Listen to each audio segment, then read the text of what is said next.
Nada, muchas gracias a la Central por acoger este evento, muchas gracias a la Editorial Crítica por publicar este libro, Los Ingenieros de Franco, Ciencia, Catolicismo y Guerra Fría en el Estado franquista, pero sobre todo por costear el canapé y el vino que vamos a tomarnos más adelante.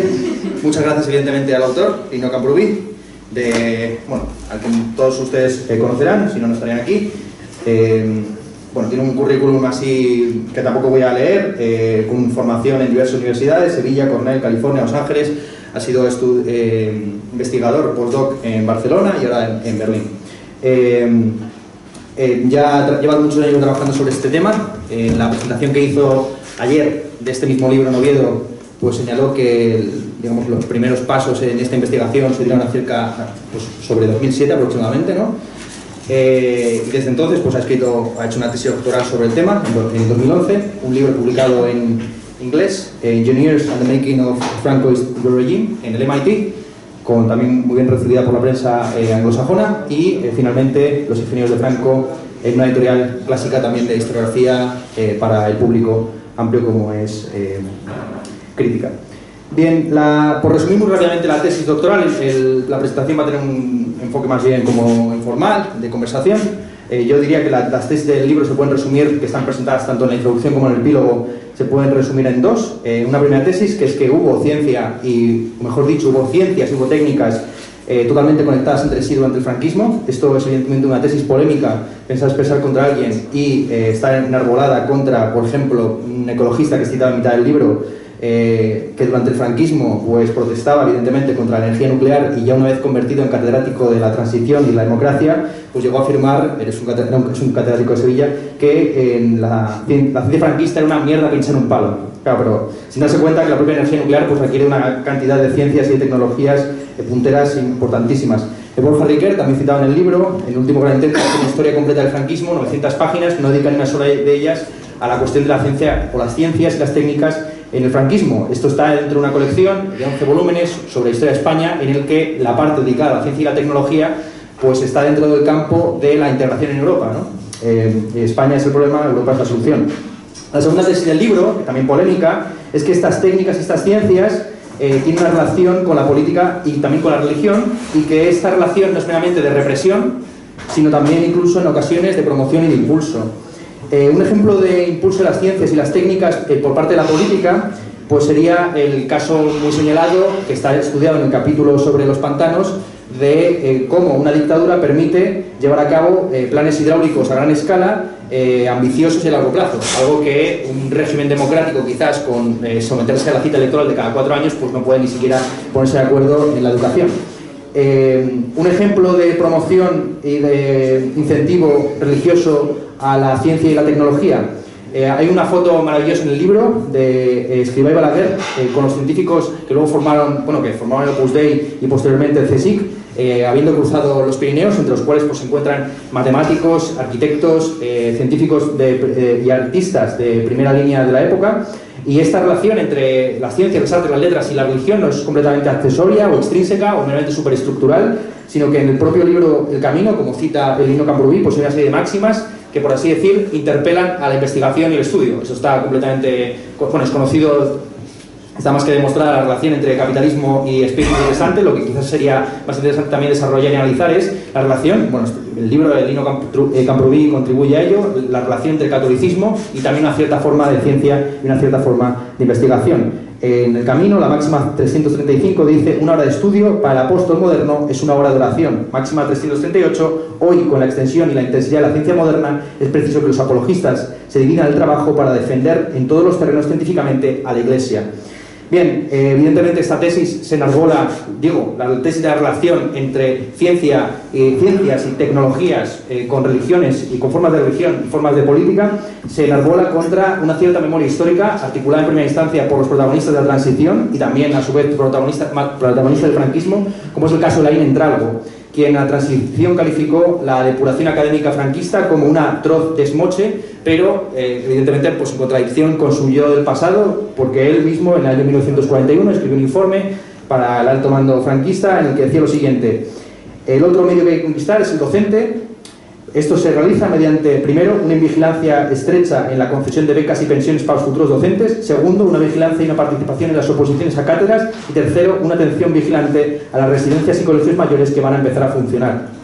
Así pues, como el propio Lino indica en la introducción y en el epílogo, insisto, los ingenieros de Franco tiene que leerse tanto en el genitivo subjetivo como en el genitivo objetivo, a saber, tanto los ingenieros que tenía Franco como los ingenieros que construyeron a Franco. No sé si quieres matizar algún punto de este resumen muy somero que he hecho de las tesis del libro. Sobre todo me gustaría preguntarte, introduciendo digamos el componente de conversación que va a tener la presentación, ¿cuál es la diferencia que ha habido en la evolución de tu investigación a lo largo de estos 10 años? Especialmente, ¿cuáles han sido digamos, los descubrimientos que has realizado desde el final de tu tesis hasta la publicación del libro en inglés y posteriormente su publicación en español? Y sobre todo, si ya das por concluidas tus investigaciones acerca de la relación entre ciencia y tecnología durante el franquismo, ¿o crees que todavía hay mucho campo que explorar?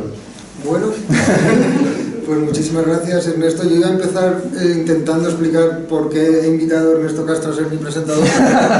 Creo que está bastante claro. O sea, te has leído el libro y te lo agradezco mucho con lupa y has sacado las conclusiones y no tengo nada que añadir al resumen. La pregunta que me haces de la evolución en los últimos 10 años, desde que empecé a estudiar estos temas, pues claro, yo recuerdo las primeras cosas que hablaba o que tal, pues eran muy embrionarias. Es decir, que el libro después de 10 años yo creo que será mejor o peor, pero que bastante maduro.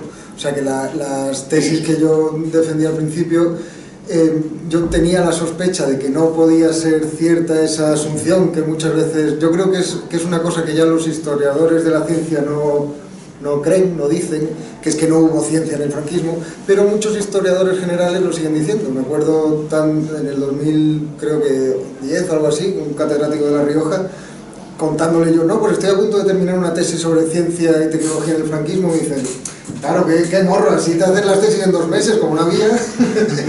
Y hombre, no. Pero ese es un catedrático de historia moderna, contemporánea, se permite decir eso en España porque más o menos es lo que se ha ido transmitiendo. Y a mí, yo tuve una clase en el 2004 en Historia en Sevilla, que un profesor dedicó 6 meses en un curso de Historia de la Ciencia y la Tecnología en el franquismo a decir que no hubo ciencia y tecnología en el franquismo. A mí me sonaba muy raro que un Estado moderno del siglo XX pudiera sobrevivir sin eso. Y entonces yo empecé mirando, además fue con conversaciones en Los Ángeles con Tiago Saraiva, que es un portugués que acaba de publicar un libro magnífico sobre este mismo método, esta misma tesis, o sea, la relación de los laboratorios con la transformación del paisaje. Pues él ha hecho un estudio guapísimo sobre la Italia de Mussolini, el Portugal de Salazar y la Alemania nazi, y sus conexiones con el neoimperialismo, la nueva colonización que estaban llevando a cabo. Total, que hablando con él me dijo, oye, mírate el laboratorio de Eduardo Torroja, que está aquí en Madrid, que es el de Ciencias de la Construcción. Y mirando ese archivo, pues me di cuenta que las conexiones entre la investigación científica y la economía política eran explícitas desde el principio y era una cosa que había que explorar y que yo no era el primero, porque había algún libro de historiadores, sobre todo económicos, que ya llamaban la atención sobre el hecho de que se había primado la ciencia aplicada, decían ellos, y efectivamente el CSIC, o sea, este instituto, por ejemplo, de la construcción y del cemento, durante los años 50 fue el mejor financiado del CSIC, del Consejo Superior de Investigaciones Científicas. ¿Por qué? Porque la investigación se hacía para temas que eran necesarios para la transformación de la economía política en la reconstrucción de posguerra y la industrialización, en particular casas baratas para los obreros que iban del campo a la ciudad y presas para regadío y para producir electricidad para alimentar la industrialización de España. Total, que esa conexión entre investigación y economía política que encontré en ese laboratorio en particular, empecé a aplicarla a otros laboratorios, a otros temas, a otros territorios, a otros paisajes y a otras regiones de España, y me di cuenta, el libro más o menos son 9 o 10 casos más o menos separados, pero que luego hay muchísimas conexiones y sobre todo lo que comparten es la tesis común de que efectivamente no solo hubo investigación científica y tecnológica en España, sino que es que no entendemos la sociedad política del franquismo sin la ciencia y la tecnología. El libro se titula Los ingenieros de Franco y no los científicos de Franco porque se quiere demostrar, entre otras cosas, o ilustrar una tesis de filosofía de la ciencia relacionada o nuclear respecto de la teoría del cierre categorial, a saber que hay una relación muy estrecha entre las ciencias y las técnicas, ¿no? Así pues, en el libro pues apenas aparecen los ejemplos más paradigmáticos de científicos teóricos puros, ¿no? Como matemáticos, algo muy tangencialmente, pues el caso, por ejemplo, del catedrático de topología que cruza con Escrivá de Balaguer los Alpes, Francisco Botella Raduán. Pero leyendo el libro me sorprendió que no se incluyera a 2 o 3 nombres que suelen aparecer siempre cuando se habla de los científicos, incluso de los científicos locos del franquismo, un poco a la manera de los científicos nazis, ¿no? Estoy pensando en concreto en López Ibor y Vallejo Nájera, ¿no? 2 psiquiatras, podríamos calificarlos incluso de ingenieros del alma, que pues, bueno, articularon una serie de teorías que se aplicaron prácticamente, que hace que es una forma de ciencia psicológica aplicada, con la famosa teoría del gen rojo, etcétera, etcétera. Cuéntanos si has investigado algo acerca de este tema o lo consideras un tema pues, demasiado investigado, incluso convertido como en la patología que todos señalan como mala ciencia franquista, del mismo modo que parece que se redujera la ciencia soviética a Lysenko, cuando pues, evidentemente no era el caso. Cuéntanos por qué la psiquiatría no aparece en tu libro como una forma de ingeniería por otros medios. Sí, pues primero yo diría que efectivamente miro ciencias aplicadas, pero siguiendo lo que dices del cierre categorial de Gustavo Bueno y también pues otros estudios de ciencias en el siglo XX, yo creo que la distinción entre ciencias aplicadas y ciencias teóricas es imposible de mantener en la práctica. Es una distinción útil teóricamente, pero en la práctica indiscernible, porque bueno, ya si nos ponemos en la era actual de simulaciones por ordenador, nanotecnología, etcétera, son ciencias que son enteramente tecnológicas en su propio contenido. Pero antes, ya a lo largo del siglo XX, los laboratorios estatales de todo el mundo, cuando hacen ciencia aplicada, siempre movilizan un montón de conocimientos teóricos, además de las prácticas aplicadas es de donde luego cristalizan conocimientos teóricos, o sea que la distinción es más teórica que práctica. Lo digo porque es que hay gente que dice, vale, aceptamos que hay ciencias en el franquismo, pero en ciencias aplicadas no hay ciencias teóricas. Yo en el libro pongo ejemplos, pues no sé, desde la ciencia de los materiales, por utilizar la expresión actual, o sea, química y otras materias, a hidrología, por supuesto, a oceanografía, por ejemplo, que se desarrolló en España con el objetivo muy aplicado de detección acústica de submarinos durante la Guerra Fría, pero que sin embargo pues toda la oceanografía física del siglo XX en Estados Unidos y en Francia y en la Unión Soviética, con ese objetivo aplicado pues es como se desarrolló. O sea, que en los océanos hay una circulación global que los conecta, es un contenido puramente teórico que se desarrolló por la financiación durante la Guerra Fría, porque los submarinos nucleares y antes lo que hicieron fue incorporar las profundidades de los océanos a la historia humana, y entonces el conocimiento de los océanos se desarrolló en esa época con voluntad aplicada. Pero bueno, volviendo a tu pregunta, yo diría que el libro deja muchísimas cosas sin tocar, muchísimas, porque lo que hace es mirar con detalle aspectos o incluso objetos. Hay un capítulo entero sobre un silo de carbón, que es muy espectacular, que tiene la forma de un dodecaedro, pues un capítulo entero sobre eso. Pero lo intento hacer, a mí mi director de tesis en Los Ángeles me dijo, tú ve The Wire, la serie, y escribe la tesis como eso. Y entonces a lo mejor te la pruebo. Y empiezo con un silo de carbón y voy tirando del hilo hasta la economía política nacional. Y entonces, claro, dejo muchísimas cosas. Yo creo que la selección, o sea, lo que intento hacer es que la selección permita reescribir la historia política del franquismo, pues aspectos como el nacionalcatolicismo, la autarquía, el Estado corporativo, los sindicatos verticales, cuestiones de soberanía, de territorio, Gibraltar, el Sáhara, o sea, elementos centrales de la historia política del franquismo, reescribirla. Pero claro, se podrían coger muchísimos otros objetos, muchísimos otros casos, disciplinas, etc. O sea, no pretende ser una historia total de la ciencia y la tecnología del franquismo. Yendo a tu caso particular, lo único parecido que menciono y que es muy interesante es el taylorismo, la introducción del taylorismo en España a través de pues, el laboratorio de Pinillos en el CSIC, por ejemplo, que se hacían estudios de cómo maximizar la atención humana, el trabajo físico, para lo que se llamaba la racionalización del trabajo, que era un elemento fundamental del proyecto industrializador y que tenía pues reflejo en muchas actividades diferentes, pero en particular en eso, en cómo, por ejemplo, en el caso de la industrialización de la vivienda, lo que se quería hacer explícitamente era quitar poder a los artesanos y convertir al obrero en una pieza de una maquinaria diseñada por el ingeniero. O sea que también hay cuestiones sociológicas de lucha de poder, naturalmente. Y entonces pues ahí la psicología sí que tenía un carácter central. Claro, yo en libros sobre todo se mira aspectos de la sociedad política que tienen que ver con la transformación del territorio y con la delimitación de fronteras. Con lo cual hay un aspecto central que está un poquito más rebajado, que es la relación de poder puramente político en el sentido formal en el que se entiende eso. Y yo creo que esos estudios tendrían más que ver con eso, aunque yo menciono cosas de, pues por ejemplo, cómo la construcción de un poblado rural realiza una idea de la familia, una idea del lugar de la mujer en la sociedad económica y política, etcétera, etcétera. O sea, que son cuestiones morales, es decir, que no las descuido. Sin embargo, es verdad que esas cosas no las miro. Hay, como dicen muchos libros, hay un par de ellos editados por Amparo Gómez y Francisco Canales, que se llaman Ciencia y Fascismo y Ciencia y Regímenes Autoritarios o algo así, que tratan ese tema con mucho más detalle. Quisiera preguntarte por el tema de bueno, para empezar, maravillosa el titular, ¿no? Supongo el The Wire de los libros del franquismo, pero más allá de este tema, quisiera preguntarte por la relación entre historia y política, ¿no?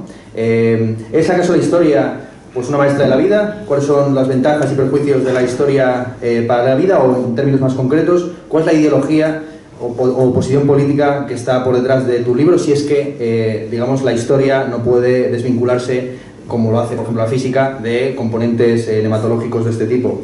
Entiendo que en parte el éxito ya de público y de crítica que está teniendo tu libro se debe en parte a la politización de la historia en España, y se intuyen ciertas posiciones políticas en una lectura más o menos suspiciosa del libro. Positivamente se intuye una suerte de patriotismo productivista, si me permites calificarlo de este modo. De alguna forma haces tuyas las tesis precisamente del discurso de Gustavo Bueno ante los mineros, un famoso discurso que pronunció en el año 1991 ante los mineros asturianos contra lo que se denominaba entonces la reconversión industrial, esto es, el desmantelamiento de la infraestructura industrial en España, adecuándose a los criterios de rentabilidad neoliberal pura y dura.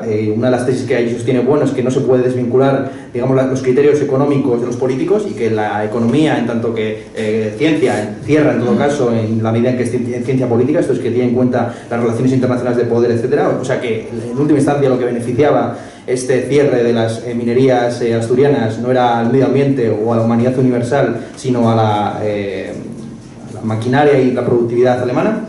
Bien, esto en términos podemos llamar de posición política positiva, pero también en términos de posición política negativa o crítica, se intuye una suerte de rechazo, de crítica a la retirada de símbolos franquistas, ¿no? La famosa ley de memoria histórica. Hay un pasaje, me parece muy emblemático, del epílogo, en el que dice lo siguiente: quien haya leído este libro atentamente reconocerá como símbolos del franquismo la presa de Canelles, la central de Vandellós II o los arrozales del Guadalquivir. A saber, que en todos estos ítems y muchos otros más, no solamente el Valle de los Caídos, pues son en última instancia monumentos a la memoria del franquismo. Bueno, esta es un poco la pregunta que quería hacerte. ¿Cuál es la relación que hay entre política e historia, y cómo lo concibes tú también como historiador, pero no solamente como historiador, sino también como ciudadano y como filósofo? Pues muchas gracias. La historia sirve para que no repitamos los errores del pasado. No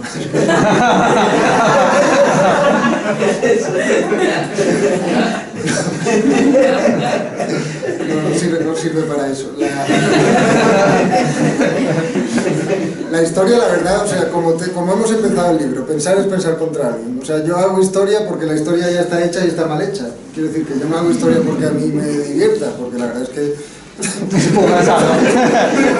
no son las mejores lecturas, ¿no? Para estar en el verano leyendo sobre fosfatos en el Sáhara Occidental. Bueno, esa en concreto fue buena. el caso es que es eso, que la historia es un elemento esencial de la ideología de toda sociedad política. O sea, es un mito fundacional constante, el que en lo que se... yo soy historiador, el 90% de los contenidos de cualquier libro de historia es ideología política pura, porque de lo que se trata es de justificar algo. Y esto vale para toda, en mi opinión, o sea, todo lo que se... no todo, o sea, me refiero, la interpretación, el marco general con el que nosotros nos pensamos a nosotros mismos en democracia hoy y al franquismo, pues la misma dicotomía entre democracia y dictadura, por ejemplo, que es la que vertebra cómo nos referimos al franquismo, pues sí, es real, pero es una dicotomía entre muchas otras. ¿Por qué se habla del franquismo como fascismo y no como capitalismo, por ejemplo? Porque es que nosotros somos una sociedad capitalista, antes que democrática. Quiero decir que es que la democracia española es una democracia capitalista, al contrario que una democracia soviética es una democracia popular, por ejemplo. Entonces, ¿por qué se habla del franquismo como dictadura y no como capitalismo? Cuando es un elemento definitorio de la sociedad política tanto como los demás. O sea que nosotros al hacer un juicio histórico, incluso una clasificación histórica, estamos ya haciendo ideología política. Y a mí me parece que muchísimas de las discusiones que tienen que ver con el pasado de España reciente, con las que has mencionado, por ejemplo, de los símbolos, pues tienen que ver con una voluntad de toda sociedad política, incluida la democracia española, de negar su pasado, de tener un pecado original. Vamos, la metáfora ya, la teoría política del contrato social, que es la que se aplica para entender la Constitución del 78, los españoles se dieron a sí mismos su Constitución, pues parece lo que decía Gustavo una vez, que es el barón de Munchausen sacándose del lago, tirándose de sus propios cabellos. Dice, bueno, ¿cómo funciona eso a nivel político e histórico realmente? Pues nada, es un mito fundacional. Entonces, las dos preguntas que me has hecho tienen la misma respuesta. ¿Cuál es la conexión? Yo no lo centraría en mi postura política, es un poco aburrido al fin y al cabo, pero ¿cuál es ¿qué sentido tiene lo que tú has llamado patriotismo soberanista y qué sentido tiene la discusión de los símbolos?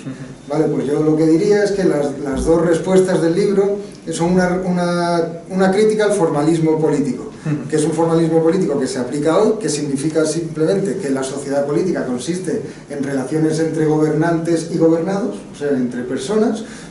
Perdón, ese es el formalismo político. El materialismo político dice que sí, que por supuesto, pero también consiste esas relaciones se dan en un territorio dado.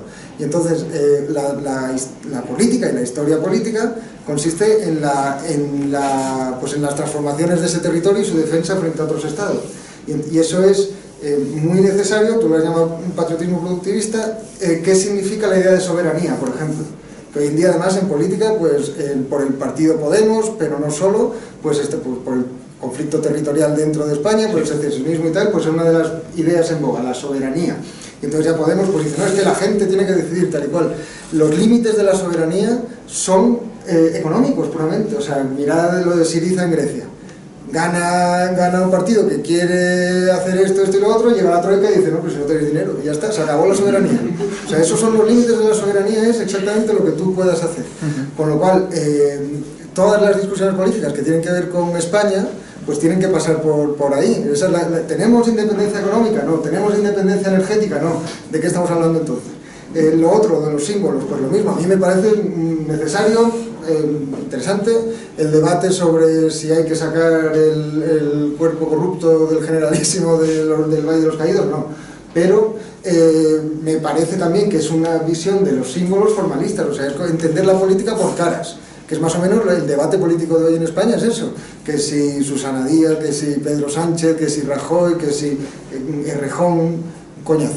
Porque lo que mueve de verdad la política no es eso, son las empresas, son los sistemas técnicos que subyacen a nuestra sociedad. O sea, en nuestro caso, por ejemplo, de lo que se tendría que estar hablando o sea, la sección de economía de los periódicos tendría que ocupar el periódico entero, y de lo que se tendría que estar hablando es, por ejemplo, de datos en Internet, soberanía de datos en Internet. ¿Quién controla eso? Pues lo controla un tipo que ha hecho un algoritmo en Silicon Valley con apoyo de Estados Unidos, que Google y Facebook manejan nuestras vidas, nuestras obsesiones, nuestro marketing, o sea, lo que compramos, lo que miramos, nuestros gustos. ¿Y eso pasa por el Parlamento? Pues por supuesto que no, y eso es fundamental para la vida política. Entonces, como dices, símbolo por supuesto es una estatua de Franco, una calle de Franco, pero también un símbolo, además era explícitamente, es pues una iglesia en Madrid. La iglesia del Espíritu Santo es un símbolo del nacionalcatolicismo productivista y científico, pues como el que más, ¿no? Quisiera preguntarte por los capítulos dedicados expresamente a relaciones internacionales, que yo creo que son los más interesantes y en los que se muestra pues toda la potencia del marco de investigación, ¿no? En el que se quiere vincular, insisto, ciencia, tecnología, política, ideología, religión, pero también política, digamos, a gran escala, internacional, el contexto de la Guerra Fría, la alianza, la vinculación de España con la OTAN. Son 3 capítulos principalmente: el capítulo dedicado al Sáhara Occidental y los fosfatos, que está en el capítulo 10, uno sobre el Coto de Doñana y el estudio de la fauna, capítulo 7, y el que ya ha mencionado y glosado sobre Gibraltar y la oceanografía. Quisiera preguntarte por pues digamos la otra colonia que falta, digamos, de España en esta investigación, que sería Guinea Ecuatorial. ¿Cuál fue el papel de Guinea Ecuatorial, especialmente en el desarrollo de la etología y de la etnografía española? Y cuéntanos un poco la historia del Sáhara Occidental, que yo creo que merece la pena ser escuchado. Vale, pues Guinea Ecuatorial la he estudiado menos, no aparece en el libro, pero me preguntas por la etnografía, supongo que por Pío Baroja, ¿no? Y, sí, pues no voy a hablar de Pío Baroja, pero voy a hablar en los dos casos, tanto Doñana como el Sáhara, como Guinea Ecuatorial, tienen un factor común, que es el biólogo José Antonio Valverde, que era de Salamanca, pero criado en Sevilla. Bueno, criado no, trabajaba en Sevilla. Y este tiene unas memorias de 6 tomos que os las recomiendo porque son buenísimas. Y cuenta, por ejemplo, tiene creo un tomo entero o medio sobre Guinea Ecuatorial, y él estaba ahí de biólogo con proyectos, pues más que nada, esto es una cosa que lleva haciendo Portugal en Sao Tomé, y Inglaterra en Ghana, creo que es, producción de cacao y café. Y entonces lo que estaban intentando ver era pues como qué tipo... O sea, todos los estudios botánicos de tanto del Sáhara como de Guinea Ecuatorial que se impulsan en los 40, o sea, en los 40 España se da cuenta, los ingenieros de Franco se dan cuenta de que hay escasez de recursos en varias ramas y que los comercios mundiales del colonialismo se están quebrando. Y claro, a mí eso es otra de los grandes relatos históricos que me parece que sin eso no se entiende nada. O sea, la historia del siglo XX no es la historia de las democracias y los totalitarismos, eso es el discurso de la Guerra Fría, es la historia de los imperios y de varios imperios que se desmoronaron. El Imperio Otomano después de la Primera Guerra Mundial, y después de la Segunda el Imperio Francés, el Imperio Inglés. O sea, esa es la historia de verdad bueno, el Imperio Alemán también después de la Primera Guerra Mundial. Eso es lo que determina toda la política en Europa, por ejemplo. Eso es lo que determina el nazismo al final, que es una defensa ante lo que consideran un monopolio inglés de los recursos. Y lo que llaman el espacio natural, la expansión al este, todo eso es en ese contexto. Y Alemania quería tener un imperio. España tenía un mini imperio nuevo neocolonial en África, pero que estaba muy descuidado. Y entonces en los 40 pues, se convierte en una situación de aislamiento político y de guerra mundial, en la que los mercados están muy tocados. Pues empiezan a mandar expediciones de todo tipo, antropológicas, pero también por eso botánicas, geológicas, etc. En una de esas expediciones, José Antonio Valverde mezcla biología con etnografía. Tiene un pasaje muy bonito, que además a ti te gustará, con el asunto del animalismo y tal, en el que pues, está con unos nativos visitando un río y le ofrecen algo de cenar. Y lo que le ofrecen de cenar es un pequeño orangután. Y dice, pero ¿cómo os coméis un brazo de orangután? Y dice, ¿cómo os coméis esto? Se parece un brazo de un bebé. Y dicen los nativos, claro, ahí está.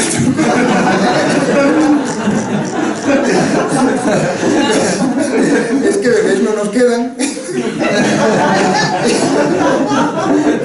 Porque eran caníbales, ¿no? Y entonces pues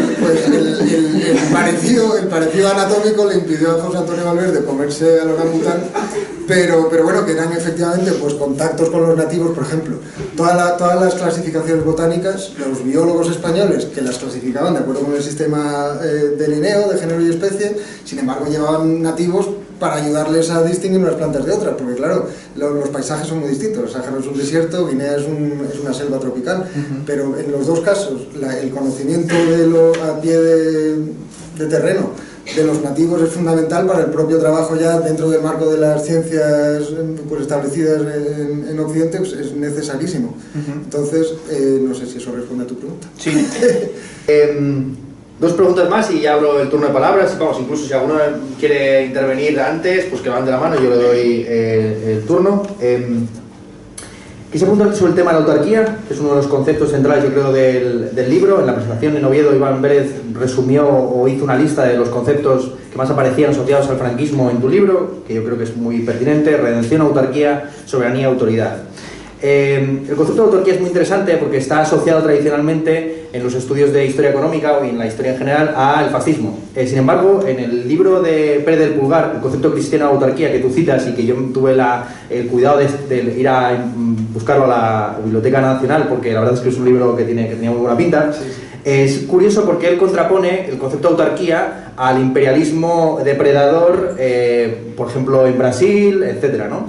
Es más, él sostiene que la autarquía se deriva cristianamente del proverbio bíblico de ganarse el pan de cada día con el sudor de la frente, y él entiende que ese sudor de la frente no es meramente trabajar físicamente, sino trabajar con ideas y ser innovador, ¿no? De hecho, afirma en algún lugar del libro lo siguiente: Dios en sus inescrutables designios ha querido que las mismas sustancias que tienen un valor inestimable, aunque no único según dijimos, como abonos para la paz, sean como pequeñas modificaciones la base de los explosivos con que hoy se hacen las guerras, ¿no? Entonces, es muy interesante como el libro, que es un libro peculiar, que va al mismo tiempo pues haciendo una crítica al imperio británico y principalmente británico, defiende la autarquía articulada por Alemania, sobre todo pues, hace unos grandes elogios del caucho, el nitrógeno artificial, frente a lo que era la producción natural, que implicaba pues eso, la explotación, el caso muy conocido, por ejemplo, del Congo belga, ¿no? En fin, me gustaría preguntarte por esto, ¿no? ¿Cómo ves la evolución del concepto de autarquía, y si junto con este concepto cristiano de autarquía también había en uso falangista, por ejemplo, algunas otras acepciones en las que sí que se planteaba la autarquía como más beligerante y de expansión incluso del Imperio español? Yo creo que de expansión del Imperio español, vamos, es posible, pero realísticamente difícil, excepto la conexión con el Sáhara, o sea, el africanismo militar clásico pues del propio Franco. Sí que tiene un reflejo importantísimo hasta que llega a Estados Unidos y dice se acabó, más o menos. Pero sí, efectivamente, en ese sentido, las propias expediciones de las colonias, más allá de los fuertes costeros que tenía España desde inicios del siglo XX, pues eso es un intento de expansión. Y luego lo que llamaban la colonización interna, la expansión interna al campo español, pues de obra pública, mediante la que el Estado se hace presente en el territorio. Es decir, que es que tú no tienes un sitio por decir que es tuyo, sino que tienes que hacerlo tuyo, digamos, transformarlo. ¿Puedes repetir la pregunta? No, da igual. Bueno, no, sí, no, que es que era interesante. Sí, no, sobre el concepto de autarquía, sí, el uso falangista. Sí, perdón. Más que el uso falangista, o sea, a mí lo de Pérez del Pulgar me parece efectivamente interesantísimo, porque es un tipo que es físico, que es ingeniero y que además es político. O sea, esto de los ingenieros de Franco, que son ingenieros, pero además son los constructores del régimen, Pérez del Pulgar es un buen ejemplo, y además muy católico.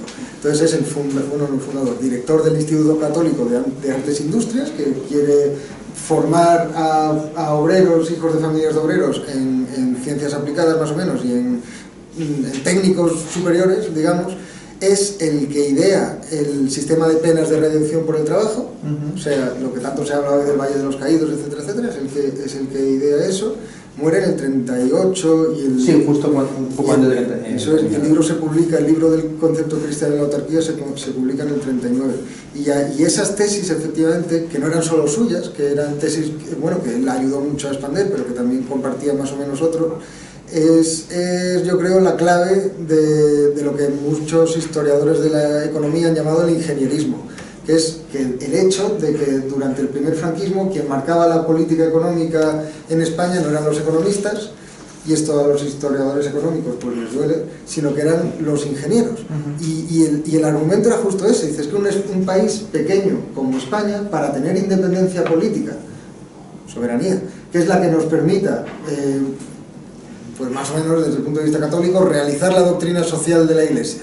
Es decir, frente al materialismo capitalista y frente al materialismo soviético, nosotros queremos ser católicos, pero para ser católicos en el mundo en el que vivimos, un país como España tiene que abrazar el capitalismo por un lado y abrazar el productivismo y ser capaz de ser independientemente económicos. Era una utopía, es imposible, vamos, de hecho se vio en los intentos de independencia energética, fueron fracaso tras fracaso, y sin embargo esos fracasos explican cosas como el boom de la nuclear en España, que es fundamental para entender pues, todos los problemas famosos de la electricidad hoy en día. Bueno, una última pregunta, salvo que ustedes no tengan nada que comentar, pero supongo que sí, que es más bien un elogio, digamos, del estilo del libro. Yo creo que es un libro que a pesar de toda esta investigación muy original, por ejemplo, la de el Sáhara Occidental, al comienzo del capítulo, señalas que los documentos que tuviste que investigar estaban incluso un poco ocultos porque hay intereses incluso comerciales de por medio. Pues es un libro, insisto, muy bien escrito, en el que esa documentación y toda esa investigación pues no impide o no dificulta la lectura. Es una lectura, en la presentación que hiciste en Oviedo señalaste que se trataba de un libro dirigido a historiadores generales, yo diría incluso que está dirigido al público generalista. Es un libro que yo recomendaría a cualquiera, incluso para regalar el Día de la Madre o del Padre, aunque también se puede entender un poco, ¿no?, de aquella manera. Quisiera preguntarte por el marco filosófico del libro. Bueno, ya en la conversación pues ha salido el nombre de Gustavo Bueno en varias ocasiones. Se trata de un libro de historia, no de filosofía. Así las tesis de filosofía están presupuestas y ejercitadas, pero no están tanto representadas. Es más, haces un ejercicio muy interesante de alejarte de lo que podríamos llamar la retórica escolástica, que no del sistema filosófico escolástico. A saber, no escribes un tratado o una suma de omnia res scibili, de todo lo que se puede decir sobre el tema, sino que haces un ensayo. Esto es una investigación parcial o digamos temporal en el espacio y el tiempo, con unas ciertas limitaciones, consciente de su carácter más bien narrativo que pues teórico-deductivo, y así pues en fin, incluso es un ejercicio denodado de intentar traducir lo que podríamos calificar como la jerga filomaterialista a términos más habituales, es decir, que no aparecen pues, conceptos que pueden parecer más raros para un público general, como es capa cortical, basal, nematología, etc. Hay gente que ni siquiera sabe a qué nos estamos refiriendo con estos términos. Evidentemente, para el que conozca el matrimonio filosófico, pues se ven perfectamente los esquemas y las teorías, principalmente yo creo la teoría de las tres capas del Estado y la teoría del cierre categorial, pero claro, para el que no lo conozca, pues parece que eres una especie como de gramsciano un poco raro, que cree que la hegemonía cultural no es algo que tiene que ver con los poetas o los artistas o los medios de comunicación, sino con la ingeniería, ¿no? De hecho, dices concretamente en el epílogo que los ingenieros juegan un papel clave en la hegemonía cultural del bloque histórico victorioso en la guerra civil, que es todo pura jerga gramsciana, ¿no? Claro, esto es muy coherente con tu posición, podríamos llamarlo, o mejor dicho, tu política diplomática y de alianzas con otros sistemas filosóficos. Lo afirmaste al final de tu presentación en Oviedo, que el materialista no tiene solo que triturar otros sistemas, sino también asimilar conceptos y envolverlos. Esta posición pues, generó en esa presentación que hiciste en la Fundación Gustavo Bueno unas reacciones ambivalentes. Por un lado, una señora aplaudió en solitario, exclamando, me parece importante señalarlo, que eras la viva encarnación de tu abuelo en su último periodo, con lo cual ya hay una periodización, digamos, de esto es muy interesante de estudiar también. Por otro lado, Tomás García López te hizo una serie de críticas logomáquicas, principalmente que te hubieras mencionado 3 veces en lugar de 5 a Gustavo Bueno frente a Marx, ¿no?, en el libro.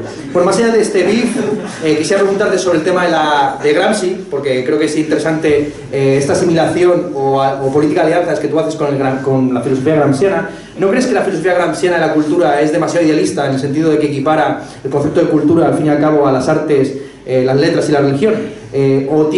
¿O cuál sería acaso tu interpretación del concepto de hegemonía en Gramsci, más allá, digamos, de la lectura postmarxista, que por ejemplo está en Podemos, de la hegemonía y de la cultura, principalmente con lo que tiene que ver con la televisión? Es más, ¿crees verdaderamente que la hegemonía cultural y digamos, las bases ideológicas y de fidelidad del pueblo, sea esto lo que fuere, respecto del Estado franquista, se debieron más a la política industrial del Estado que, por ejemplo, a toda la campaña de lavado de facha a través de las artes y las letras. Estoy pensando muy señaladamente, por ejemplo, el impulso que dio Franco a la arte de vanguardia y posvanguardia, tomando el caso de un pintor catalán, Tapies, y un escultor vasco, Chillida, como representantes del expresionismo abstracto, esto es del arte del mundo libre, frente a la vulgaridad del realismo soviético. Por decirlo rápidamente, las presas de Franco contribuyen tanto más a la ideología a la hegemonía cultural del franquismo que el cine de barrio, o esto habría que revisarlo y estudiarlo, porque estas son unas tesis, perdona que te interrumpa ahora que vas a empezar, muy próximas a las que sostenía Gonzalo Fernández de la Mora con su famosa tesis del cine de las ideologías, a saber que lo que quieren los españoles no es nacionalcatolicismo o marxismo o gramscianismo o podemismo o lo que fuera, sino que quieren es televisión, piso en la playa, el pisito, etcétera, claro, y el coche. Sí, por eso no diría yo, o sea, cito a Gramsci, también cito a Fernández de la Mora, quiero decir que no intento ser más gramsciano, sino que, o sea, has hablado de política de alianzas, no son alianzas estratégicas, quiero decir, no es que yo me intente camuflar en otras teorías ni nada, sino que son alianzas intelectuales, quiero decir que no se puede dar un paso en filosofía sin estar en constante contacto con otras teorías, etcétera, etcétera. Y Gramsci tiene una metáfora que luego también llega a ella Gustavo Bueno, de la base y la superestructura marxistas, interpretadas no como los cimientos de un edificio, sino como el esqueleto de un organismo, y que por tanto el esqueleto crece a la vez que el organismo, y el metabolismo canaliza las energías, que a mí es lo que me permite ver pues cómo objetos técnicos muy particulares en realidad tienen un componente político inseparable de su propia morfología. Eso es lo interesante, ver cómo las energías económicas y de recursos, etcétera, que se canalizan en una sociedad política, lo hacen a través de ciertas envolturas ideológicas. Yo tengo una frase, estoy un poquito orgulloso, por lo cual la voy a citar, que es más precisamente parafraseando a Marx, que dice Marx: los franceses hicieron la revolución vestidos de romanos. Y pues porque la parafernalia era esa. Pues yo lo que digo es que los franquistas hicieron la industrialización vestidos de reyes católicos. Pero que ese disfraz no es un disfraz superestructural en el sentido marxista, sino que se nota claramente las morfologías específicas de determinados objetos técnicos, etc. Esto me lleva a responder una a una, porque has dicho que era la última pregunta, pero he contado 4. La relación entre teoría e historia, digamos, pues es muy necesaria tanto en la génesis como en la producción del libro, como en su estructura final, pero claro, es un libro de historia, no es un libro de filosofía. ¿Cuál es la diferencia? Pues yo creo que la filosofía, lo que es como saber de segundo grado, se nutre, la teoría política se nutre de la historia y de la sociología y otras cosas, de la economía, y entonces una vez que tú tienes una teoría política abstracta, su potencia, el hecho de que sea no metafísica, se mide por su capacidad de volver a explicar los fenómenos de partida y otros parecidos. En este caso, yo diría que la teoría política del materialismo filosófico de Gustavo Bueno es mayormente anatómica, en el sentido de que a lo que se dedica es, a través de análisis particulares del Imperio Romano, del Imperio Español, etc., abstraer en ese grado teórico, abstraer muy pegado al terreno, pero abstrayendo los componentes anatómicos de un cuerpo político, pues las capas de la sociedad política, etc. Pero mi estudio, más que anatómico, es fisiológico. O sea, una vez que tenemos esas partes, yo miro cómo funcionan en el caso concreto de la sociedad política española. No solo franquista, porque una vez que se mira la política no solo como personas, sino como cosas, las continuidades entre los regímenes es mucho más fuerte, entre Primo de Rivera y la Segunda República, entre la Segunda República y el franquismo, entre el franquismo y la democracia. Entonces es un estudio morfológico de las morfologías históricas de la sociedad política española. Respecto a Gramsci, pues tampoco te voy a responder con detalle por lo que te he dicho, porque no es la única cosa que cito, pero sí que es verdad que va a salir dentro de poco 2 volúmenes dedicados a Gramsci y la historia de la ciencia, en la que yo tengo un artículo analizando este caso concreto respecto a Gramsci. ¿Qué me sirve Gramsci para entender este problema histórico de España y cómo el caso histórico de España desmiente a Gramsci en parte, porque es que, o sea, la idea de que los ingenieros son intelectuales orgánicos de una sociedad es del propio Gramsci. O sea, que no es solo hegemonía cultural en el sentido de los intelectuales tradicionales, de eso va en parte los cuadernos, sino que son los jefes de fábrica, los ingenieros, los técnicos, son para Gramsci los intelectuales orgánicos del socialismo. Gramsci no llegó a entender que eso le podía salir al revés, que podían convertirse en los intelectuales orgánicos del fascismo y del capitalismo. Y eso entonces me permite a mí utilizar este caso concreto para decir que sí, que los ingenieros fueron los intelectuales orgánicos del franquismo, pero a la vez porque Gramsci falló en eso. Y la respuesta creo darla en el artículo este que saldrá. Vale, pues bueno, guardamos un poco ese secreto, como muchos otros del libro, y abrimos un poco el turno de palabras para alguien, si alguien quiere comentar algo. Lo que me llamó la atención de la portada, el compás como símbolo de la masonería, que se sabe, ¿no? Entonces quería preguntarte si la masonería, se sabe la persecución que tuvo en la época del franquismo, pero si hubo algún momento que se empezó a abrir o tuvo alguna relación en el aspecto tecnocientífico. Pues, a ver, sí, a mí me parece que este libro es, como hemos dicho un poco a través de los objetos, una historia también de los planes y programas de determinadas personas que ocupaban puestos de poder en el franquismo, y de planes y programas que a menudo, pues eso, que como has dicho tú, eran polémicos y que chocaban con otros y que muchas veces tenían consecuencias inesperadas, y seguramente pues el capítulo de la presa del río Guadalquivir es el más claro en este sentido, pero bueno, la nuclear, el carbón. Entonces, un particular que a mí me interesa mucho es, como tú has dicho, por ejemplo, en la construcción de los pueblos de Franco había volcado una cierta idea de familia, un cierto papel de las mujeres en la sociedad, y a mí me interesa mucho el caso este de la capilla del CSIC, que bueno, un poco por contarlo así por encima, tenían que esa nueva capilla construida de acuerdo con los principios industriales les quedase un poco fría, entonces se decidió que se iba a hacer una residencia femenina, pues eso, para que fueran las mujeres y la arreglaron y la dejaron bonita, pero con mucho cuidado porque lo femenino rápidamente degenera en feminista. Entonces a mí me parece que esta también es la historia, lo que pasa es que está un poco por debajo, de cómo el plan de mantener a las mujeres en un cierto espacio en la sociedad y en las ciencias y las tecnologías, y de cómo fracasó este plan con unas consecuencias pues, bueno, inesperadas, por ejemplo, por Arboleda, que es el que dijo esto de... ¿Sentido? Sí, perfectamente, no, desde luego. Simplemente pues preguntar cuáles fueron los frenos, igual que hubo como el nacionalcatolicismo ayudó a que se desarrollaran las técnicas, las ciencias, cuáles fueron los frenos que puso el nacionalcatolicismo, pues eso, en el ámbito científico, biológico, médico, simplemente recordar eso. Respecto a la pregunta sobre la masonería y la portada, he de decir que eso hay que preguntárselo al Grupo Planeta, porque yo no soy responsable de la portada y que tampoco soy experto en la masonería, así que mejor pasamos a la siguiente pregunta. La siguiente pregunta sobre los planes específicos que había para las mujeres en general en la vida política y económica española. Pues efectivamente la visión de Alvareda, en ese caso, de los poblados o de muchas otras cosas, es pues, la visión tradicional de que la mujer es una ama de casa, por definición.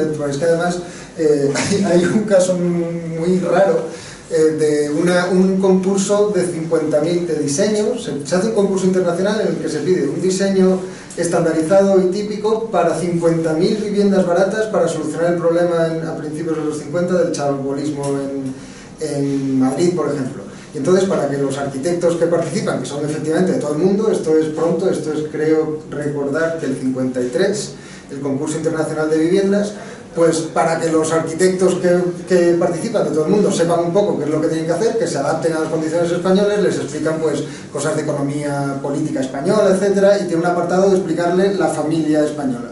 Y la familia española es, o sea, es esta, la sustancialización del hombre medio que le pasaba a Quetelet y los estadísticos del siglo XIX. La familia española está compuesta de un varón que trabaja, de una mujer que no trabaja y de 3 hijos. El primero de ellos varón, que trabaja y por tanto aporta a la casa. La segunda mujer que no solo no trabaja, sino que no trabajará, puede tener algunos empleos hasta que se case y que sin embargo está dedicada a una educación pues, práctica. Y el tercero que es un niño, y entonces pues no cuenta, solo cuenta como consumidor. Ya es un momento en que los niños se están empezando a convertir en un lujo en vez de en un recurso económico, que es lo que habían sido hasta entonces. Pero tú dices, claro, pero es que esos planes fracasan, efectivamente. O sea, eso es uno de los casos en los que, primero, no había un solo proyecto, no había un solo plan y programa, porque frente a esos planes, por ejemplo, la sección femenina, que se puede decir que era el plan que tenía para las mujeres en general, sin embargo, las jefas de sección de la sección femenina, incluida Pilar Primo de Rivera, etcétera, etcétera, no se ajustaban ni mucho menos a ese molde ni querían ajustarse, o sea, explícitamente su papel no es el de ama de casa ni de mujer, o sea, no se casaban, por ejemplo, y entonces se trataba pues, de ser miembros activas. No compren el libro, no voy a quemar. Por eso, activas de la sociedad. Eso por un lado. Por otro, una de las cosas que hace el libro constantemente es ver cómo los planes y programas tienen consecuencias imprevisibles, que se niegan a sí mismas. Quiero decir que Albareda, con eso que estaba haciendo de una residencia de señoritas, que además dice él explícitamente que el jefe sea un hombre para que lo femenino no degenere en feminista, como tú has dicho. Sin embargo, lo que estás haciendo con esa y otras iniciativas, más o menos voluntarias, no siempre, es incorporar a las mujeres al tejido económico femenino.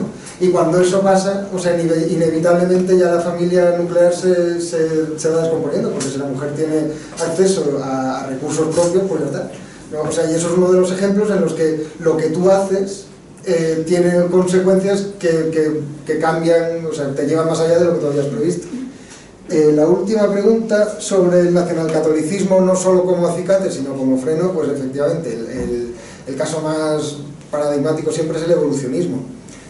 Para un católico español de 1950, el evolucionismo es prácticamente anatema. Y eso es una cosa que se nota en la biología de la época. Volviendo al biólogo, que es muy interesante las memorias, José Antonio Valverde, cuenta cómo era muy amigo de José María Albareda, que era el secretario general del CSIC y uno de los primeros miembros del Opus Dei, es uno de los que cruza los Pirineos con Escrivá de Balaguer. Pues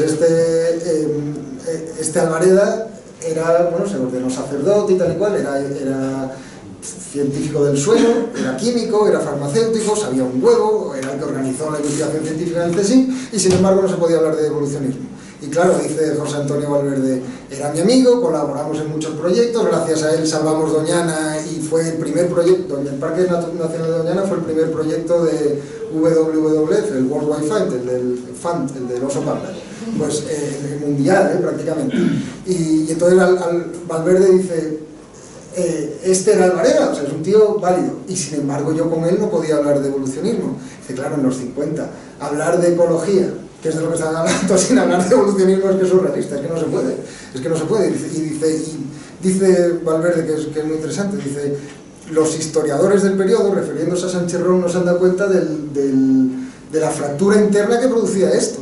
O sea, para un tío que no era tonto, sin embargo, por dogma, tener que negar eso, pues era un problema. Entonces, ¿qué hacen los católicos? Siguiendo doctrinas del siglo XIX, que era más o menos, pues el neotomismo es reincorporar las ciencias del presente desde un punto de vista compatible con el dogma católico, empiezan a intentar hacer compatibles el evolucionismo con la providencia. Y entonces, pues Teilhard de Chardin y todo eso, y en España, Miquel Crusafont, lo que hacen es decir, no, es que sí que es evolución, pero es Dios quien va haciendo el plan de la evolución, no son mutaciones aleatorias, ¿no? Es más o menos lo que dice hoy en día el diseño inteligente en Estados Unidos. Y entonces el nacionalcatolicismo también, eso es una de las cosas del libro, tanto el nacionalcatolicismo como el franquismo, como las ciencias, como las iglesias, no son entidades que vayan paseando por la calle, sino que son pues no sé, conglomerados de muchísimas cosas, de muchísimos sistemas, de muchísimas trayectorias que van mutando en el tiempo, y el nacionalcatolicismo va mutando en el tiempo. Entonces se va poco a poco introduciendo el evolucionismo en la universidad y tal y cual, pero muchas veces intentando hacerlo compatible con el catolicismo, hasta que ese proyecto igualmente fracasa y eso se termina disolviendo. Sí, dos comentarios. Bueno, sí, nada más dos comentarios. Uno, porque ha salido en el debate el tema de Barbarella, y gracias a tu libro tuve la ocasión de descubrir qué es lo que realmente estaba haciendo, por ejemplo, este hombre en la Universidad de Farmacia, y descubrir que tenía montado un club en el cual cada año sacaba a las mejores cabezas, hombres y mujeres de farmacia, y se les hacía una estancia en el extranjero en los mejores sitios de Europa, concretamente en Inglaterra, y que esas fueron las mujeres, de las cuales todavía hay vivas algunas, que formaron el primer grupo de científicas dentro del CSIC. Es decir, que ese papel con la mujer es curioso, interesante para investigar. Y lo otro que te iba a decir es que también gracias a la metodología que el planteamiento que haces en el libro, yo me he permitido ahora aproximarme al ámbito que a mí me interesa, que es el desarrollo del estado de bienestar, y sobre todo las políticas sociales, y cuáles son los fundamentos que realmente están soportando en estos momentos la estructura positiva del estado de bienestar o de la sanidad. Y en ese sentido las sorpresas son múltiples. A mí, por ejemplo, me ha impresionado que había una visita, a mi ignorancia era absoluta, yo no sabía que Beveridge, fundador teórico del sistema de bienestar, del National Health Service posteriormente, efectivamente vino a España una sola vez, invitado por Falange. Entonces son elementos que lo que te permite, creo que es una de las hipótesis que planteas, es que aquí hay un desarrollo dialéctico de las cosas, que no hay rupturas y que no podríamos haber tenido una transición en los términos ni la situación actual si ignoramos todo lo que son los fundamentos, tanto en el ámbito social, en el ámbito de las políticas públicas, como indudablemente, como tú planteas, en el ámbito tecnológico y científico. Pues perfecto, muchísimas gracias, porque además lo has puesto en los términos que es que las cosas, las estructuras son dialécticas, no son sustantivas, que es como el maniqueísmo, que es en lo que nos movemos normalmente, se maneja. Democracia, dictadura, es al final el maniqueísmo lo que significa es hay un Dios bueno y hay un Dios malo, y así es como nos movemos. Progres, fachas, democracia, dictadura, nuclear sí, nuclear no, etcétera, etcétera. Y cuando las cosas es que son necesariamente mucho más imbrincadas y mucho más complejas. Gustavo Bueno, de nuevo, lo que ha hecho en dos libros, uno el mito de la izquierda y otro el mito de la derecha, es coger izquierda y derecha y cargarse las dos categorías, de modos distintos, ¿no? Viendo a ver qué generaciones tienen, qué acepciones tienen, qué momentos tienen, qué morfologías históricas tienen, y en el caso del franquismo, por ejemplo, habla de una cosa que tiene que ver con lo que tú acabas de decir, que es la derecha socialista. Entonces, que derecha socialista parece un oxímoron, pero no lo es, y el caso es que es eso, que el desarrollo de la seguridad social en España toma en parte como modelo lo que se estaba haciendo en Inglaterra, que es el estado del bienestar por antonomasia, y lo hacen gente que no son de qué izquierda, que no son y de qué derecha. Es que es el asunto, que es que las cosas hay que analizarlas, no es que no se pueda hablar en general y haya que prescindir de todo concepto y no sé qué, sino que hay que clasificar con un poquito más de finura y rompiendo las ideas en mayúsculas en géneros, especies, pues, y además en géneros y especies que se van transformando, que no es que sean fijas y estén ahí para que el analista las coge y las aplique a lo loco, sino que hay que estudiarlas pues históricamente en parte, claro. Dos cuestiones. Una, se cuenta normalmente la historia del poder en el franquismo como una primera etapa de franquistas, una segunda de ocusinos, que era una gran simplificación. Siguiendo esa gran simplificación, hablarías de que en el primer franquismo había ingenieros y en el segundo franquismo economistas. Y la segunda pregunta es, yo como ingeniero científico me inquieta personalmente conocer qué opinión tienes en cuanto a qué ha quedado de los ingenieros del franquismo subyacente a la ingeniería hoy en 2017 en España, porque parece, o la ingeniería de la ciencia, parece que se cae en el adanismo últimamente, que lo que decías que no había nada antes y sí había, pues parece que toda la ciencia en España empezó después del 75 y en realidad bebe de lo que hubiera antes. ¿Qué caracteriza a la ingeniería de la ciencia en España que no caracterice a otros países y que deba después del franquismo? La segunda pregunta es dificilísima porque yo creo que no soy capaz de responderla, la verdad, porque hay, y se habla de ello, se habla por ejemplo del franquismo sociológico de la Universidad Española. Yo hay cosas como, pues, pero claro, es que no es lo mismo los ingenieros que los universitarios necesariamente, pero si el nepotismo de la Universidad Española Clásico viene de ahí y tal, pues sí, pero también, o sea, el nepotismo de la JAE, por ejemplo, y hay algún artículo precisamente en el libro este de Ciencia y Fascismo de Amparo Gómez, que es brutal. O sea que es una pregunta muy difícil, pero bueno, a ver, muy difícil y no, yo es que no he hecho ese estudio, pero los cuerpos de ingenieros vienen, pero es que vienen del siglo XIX, es que no vienen del franquismo, es que de nuevo las continuidades son el estatus social, científico y político de los ingenieros en España. No es solo una cosa del franquismo, sino que es una característica pues desde el liberalismo, desde la izquierda liberal española, que además está copiado del modelo francés, vamos, de los cuerpos de la École Normale y de la École Polytechnique, son ingenieros, son los que tienen que llevar adelante pues eso, el manejo del Estado. Entonces, yo creo que es una pregunta muy interesante, pero yo no me atrevo ahora mismo a responderla con una respuesta así más concreta. Sobre las dos fases del franquismo, yo creo que, como has dicho, es una simplificación separar el franquismo en dos fases. Una de las cosas que intento hacer es decir que, pues eso, señalar las continuidades, tanto físicas como políticas, como ideológicas, etcétera, de la autarquía al desarrollismo. Por ejemplo, el texto de Fernández de la Mora que tú has mencionado antes, tiene el Estado en obras y también el crepúsculo de las ideologías, pues que es cercano al Opus Dei, que es ingeniero, etcétera. A mí me recuerda mucho al modo de pensar contra el parlamentarismo que tenían en el 38 y en el 39.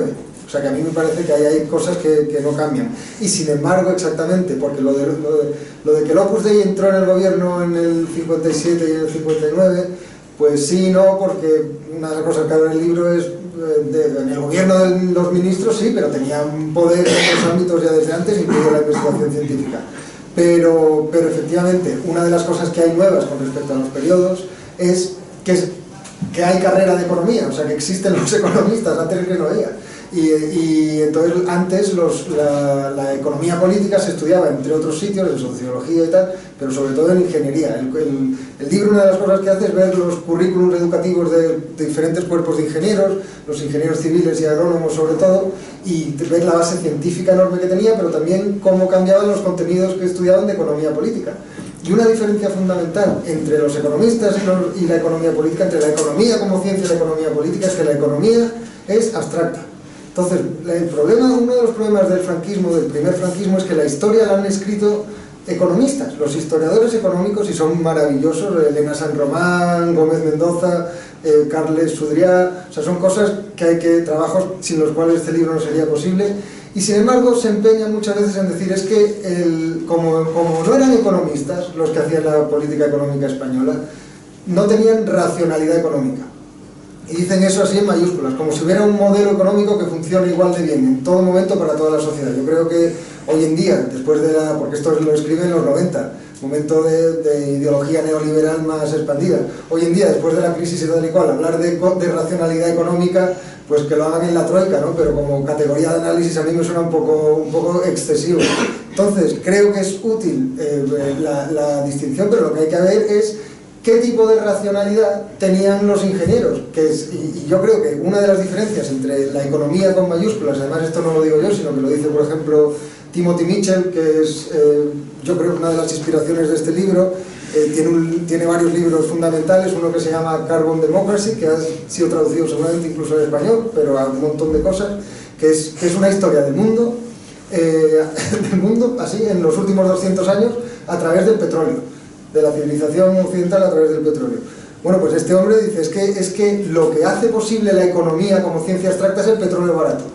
Porque la abundancia de petróleo barato a partir de los años 30 es lo que permite a Keynes y otra gente hablar de la economía en términos de Producto Interior Bruto, o sea, como circulación de dinero, abstracta. Como si, sin referencia a los recursos materiales, al territorio, etcétera, etcétera. Y eso es el estado, la economía financiera, digamos, es en parte eso, es circulación de dinero. Y tiene, pero es que hay que referir el dinero a las reservas de oro, a las reservas del petróleo. O sea, el abandono del patrón oro no significa que no haya ya, que el mundo financiero no esté apegado a nada, a lo que está pegado es al petróleo, y el dólar es la moneda internacional de intercambio porque está pegada al petróleo. La diferencia entonces entre la economía política y la economía abstracta, es decir, la economía política tiene en cuenta los recursos y su manejo en el tiempo, digamos, y los recursos humanos también. Pues cómo organizamos una economía nacional, un Estado, y esto es lo que hacía, pues lo que pensaba tanto Adam Smith como Ricardo, como Karl Fritz en Prusia en el siglo XIX, es pensar la economía en términos, pues lo diríamos en términos de cibernética, de input y output, pero de cosas, vamos, no de circulación abstracta. Y entonces sí, hay una diferencia entre economía política y economía, pero no siempre es favorable a la economía. Pues, a ver, mira, me gustaría plantearte lo siguiente. Porque al final del libro planteas lo que ya habéis comentado de la historia como, no tanto como maestra de la vida ni como aprendizaje de los errores pasados, sino más como un elemento legitimador del presente. Ahora bien, este presente también va variando conforme pasa el tiempo y seguramente el mito que de alguna manera viene a ser pues, indicado con el libro en realidad data de bastantes décadas atrás. Entonces, la pregunta podría ser formulada más o menos así. No sé si tiene respuesta, es un anacronismo de partida, pero yo te lo pregunto y a ver qué me puedes contestar. Yo creo que de unas décadas aquí realmente ha podido haber una variación en esa comprensión del páramo, del exilio, del erial dentro del franquismo, y seguramente ha obedecido a discursos diferentes, ¿no? Un caso yo creo que muy claro es Fernández de la Mora, por ejemplo. Entonces, la pregunta podría ser, ¿cuál es el Fernández de la Mora respecto al franquismo actualmente? O dicho de otra manera, si viniera un coronel Walters hoy en día, ¿cuál sería el coche y el piso que habría que prometerle al coronel para decirle esto está atado y bien atado? ¿Más? ¿Alguna otra pregunta?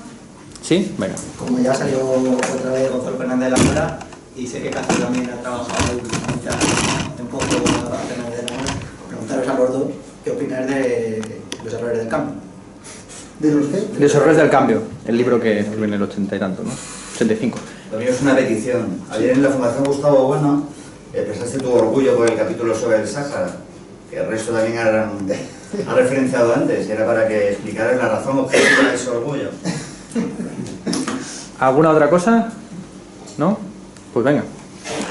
Te voy a dejar a ti responder la de Fernanda. No, dale tú no, todo. Que yo tengo aquí mucho que bregar con esto. No lo he leído y no lo voy a confesar en público, así que responde tú primero a mí, y ya voy yo. A ver, a mí me gusta Gonzalo Fernández de la Mora, el libro de Los errores del cambio es un libro bastante bueno, que empieza con una teoría del cambio en general, pues cambio cosmológico, cambio físico, cambio ontológico incluso, cambio político. Y ¿qué es este precisamente? ¿No? Y está francamente, es un libro como todos los suyos, pues de intervención política puntual, más bien con un uso de la filosofía en términos doxográficos. A mí el libro que más me gusta de los suyos es La envidia igualitaria, que es se aproxima mucho a discursos neoliberales actuales o liberales, socioliberales, como por ejemplo el de Antonio Escotado, ¿no? Que el igualitarismo estaría movido pues, por una especie de resentimiento. Y hace como en este libro hace una especie de repaso de las teorías del cambio, en el otro pues hace un repaso del concepto de envidia desde la antigüedad, Grecia, hasta Nietzsche, etc. Bueno, a mí me parece que es el gran intelectual, evidentemente, vamos, uno de los grandes intelectuales en el sentido como clásico, ¿no? del franquismo, con una implementación también política y práctica muy clara, ¿no? Eso es lo que yo señalaría acerca de Gonzalo Fernández de la Mora, la verdad. Suscribo. Ahora las otras dos preguntas, la tuya es que es muy difícil, o sea, ¿qué sería ahora? Pues nada, ahora hay la prueba es que incluso durante la crisis no ha pasado nada, es decir, ahora hay muchísimas razones para que no pase nada, y hay, pues eso, al final son las mismas, son razones pues que hay colchones sociales más o menos suficientes para que, a pesar de que el paro sea brutal, y en Andalucía, por ejemplo, que es de donde yo vengo, más brutal todavía, el paro de la juventud, no sé, sin embargo debe haber algún mecanismo por el que la gente sobrevive, y muchas veces se cita que si la familia, que si la economía sumergida, etcétera, pero hay mecanismos. también mecanismos sociológicos, pues que si internet, que si el fútbol, que si etcétera, pues hay mecanismos para mantener las cosas más o menos en su sitio. Respecto a la transformación de los mitos, yo estoy totalmente de acuerdo en lo que tú has dicho, ¿no? que los mitos van cambiando en el tiempo. O sea, el mito fundacional de la transición ahora está muchísimo más en discusión que hace 20 años, y eso es muy interesante. Los mitos, lo que pasa es que hay una cosa que sí que se mantiene, que es, yo casi diría un universal antropológico. Tiene que haber un mito fundacional. Toda sociedad, y además casi toda sociedad apela a una edad de oro y a una edad de hierro. O sea, una edad que prístina, teórica, pasada, que fue la leche, sea la Segunda República, el Imperio, lo que quieras, en las que fue una leyenda rosa total, o sea, no había problemas. Y ese es el objetivo. Y una edad de hierro en la que el malo, el enemigo, pues lo echó todo a perder. Y yo recomendaría el libro de Javier Pérez Jara sobre Bertrand Russell, que es una reconstrucción de la filosofía de Bertrand Russell desde el materialismo filosófico a todos los niveles, científicos, tal, y una de las cosas que analiza con mucho cuidado es voy a llamarle universal antropológico. Con respecto a lo que me pregunta Rufino del Sáhara, y que me lo había preguntado Ernesto, que es verdad que me he escapado, pues ahí eso lo cuento con mucho más detalle en el capítulo, pero sí que es verdad que es de lo más... Yo lo que intento hacer es una reconstrucción de la historia del Sáhara español, Sáhara Occidental, hoy en día Sáhara Occidental, pero Sáhara marroquí, de hecho, considerado por la ONU hoy en día como la última colonia africana, y que es una colonia interafricana, o sea, es una colonia de Marruecos. Y muchas veces se señalan con el dedo a los fosfatos como que tuvieron algo que ver, y efectivamente, pero este libro es un libro de historia de la técnica y de la ciencia. Entonces yo lo que hago es intento aplicar el método de Timothy Mitchell para el petróleo y la civilización occidental. O sea, me meto en cómo funcionan los fosfatos de verdad en el Sáhara Occidental, cuáles son los fundamentos geofísicos de su localización, cuáles son los fundamentos mineros de su extracción, y cuál es el mercado mundial de fosfatos y fertilizantes en la época de la Revolución Verde, durante la Guerra Fría. Porque es que los fosfatos son tan importantes para nosotros, para la humanidad de los 7.000 millones, como el petróleo. Y Marruecos tiene el 75% de las reservas mundiales. Si Arabia Saudí tuviera el 75% de las reservas mundiales de petróleo del mundo, nos echaríamos las manos a la cabeza. Ya habríamos pasado a la energía solar hace muchísimos años. Pero con el fosfato no pasa lo mismo, porque es que fertilizantes solo hay 3, y el fosfato, que es esencial para que funcione, o sea, no tiene sustitutos. Quiero decir que es que el golpe ahí va a ser mucho más duro, yo creo que va a ser más duro que el cambio climático, que la falta de petróleo, y el pic de los fosfatos ya se alcanza, digamos. Yo lo que hago es, teniendo en cuenta esa estructura, reanalizar la historia de por qué ocurrió en el Sáhara Occidental, y yo creo que bueno, que el resultado es distinto a lo que sabíamos hasta ahora. Bien, pues cerramos aquí. Vamos a tomarnos luego un vino. El libro cuesta 21,90 euros. Aquí está el autor para firmar autógrafos, lo que fuera. Muchas gracias por venir y aquí cerramos.